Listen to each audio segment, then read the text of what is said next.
কিশোরগঞ্জের হাওরের মাঠে এভাবেই গানে গানে ধান কাটছে কৃষকরা। ধান কাটায় কৃষকের পাশাপাশি কাজ করছেন অন্য জেলা থেকে আসা শ্রমিকরাও। আবহাওয়া ভালো থাকায় তাদের মাঝে বইছে উৎসবের আমেজ। হাওরের ধান সরাসরি নেওয়া হয় করিমগঞ্জের ধনু নদীর তীরে চামড়াঘাট বন্দরে। প্রতিটি আড়তে দিনরাত চলে ধান বেচাকেনার ব্যস্ততা। মানভেদে প্রতি মণ ধান বিক্রি হচ্ছে 800 থেকে 900 টাকায়।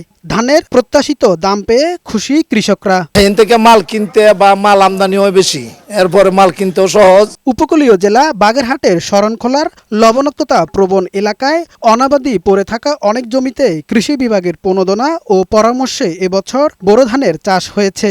ধানের বাম্পার ফলন আর অনাবাদি লবণাক্ত জমিতে চাষাবাদে নতুন সম্ভাবনা দ্বার খুলেছে কৃষকদের জন্য।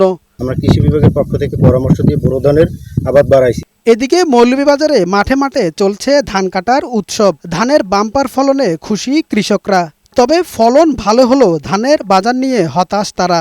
মানুষের বেতন খরচ দিয়া আসলে আমরা কিচ্ছুই থাকে না। এছাড়া নেত্রকোনার হাওর অঞ্চলে শুরু হয়েছে বোরো ধান কাটাই মারাইয়ের কাজ। ধান সংগ্রহে ব্যস্ত সময় পার করছেন হাওর পাড়ের কৃষকরা। ফসল কইরা দেয়া যাইতেছে যে আমাদের লাস্ট পর্যায়ে লসই থাকতেছে।